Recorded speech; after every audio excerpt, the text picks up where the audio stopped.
No, I didn't rebuild my water pump. I sent it to a shop. But I wanted to show you the upgrade. So this is a stock pump. I got 2 pulleys because of the air pump on the later TR6s, but I'm only using the 1 pulley. But this guy Wade at the water pump place, he removes that antiquated 4 flat blade thing you saw in the previous pictures, and he machines in a modern 6 blade impeller. And this increases capacity when at idle, which is really good. It's also less resistant, so the pulley, the engine's having to do less work to pull the pulley, which can equate to maybe a little bit more horsepower. But it's a nice upgrade and comes with a good warranty. The website's a little hard to find. It's water-pump-rebuilders.com in Oregon, United States. And you click on Triumph. You can see he can rebuild your old pump, or he can do the upgrade. So here's the original impeller, and here's the left modified one. Curb pump, I think mine is 6 blade, not 5 blade. Anyways, improves circulation and reduces engine load. And that's gonna hopefully work out well for us. If you're in Europe looking for same coating service, click here. That sends you to another company overseas. We also get a 3-year transferable unlimited mileage warranty from them. That's the Flying Dutchman. And no, I've got no skin in the game. I paid full price for this rebuild. Probably a 10-day turnaround. Again, this was not a core exchange. He took my original pump that I mailed to him, and then he rebuilt it and sent it back modified. And really as simple as that. I don't know what the price will be. You're probably looking around $150 with shipping and stuff. But hopefully it'll last another 40 years. Reinstalling, I think you can put it on wrong by accident. Most important thing is it's real simple.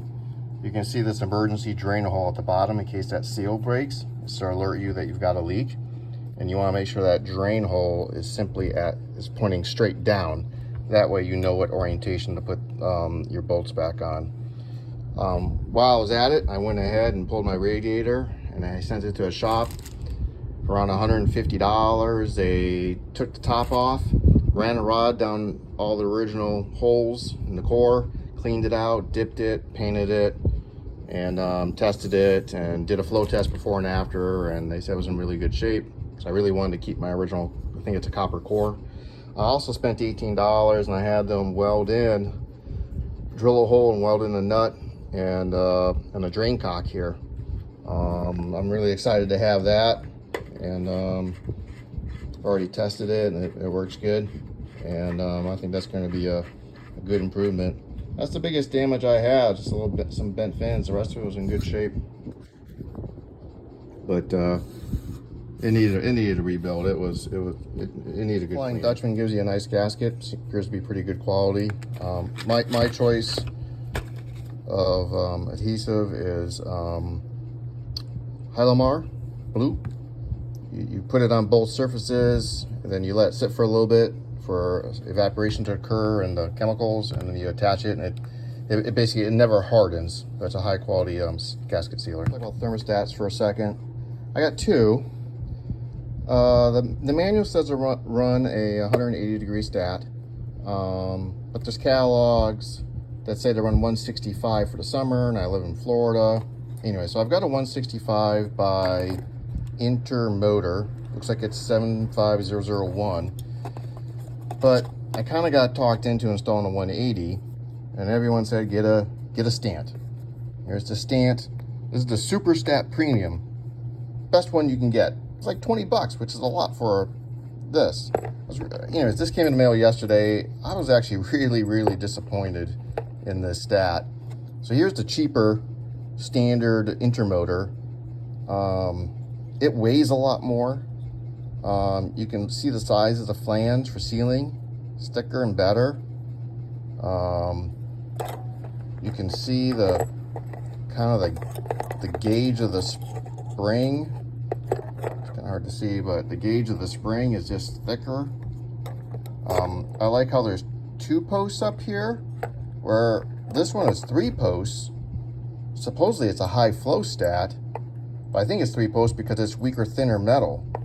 But I gotta think that water's gonna flow better going past 2-posts versus 3-posts. I don't know. And then the other thing is, when I stick the expensive stat in, you know, it rattles around in there.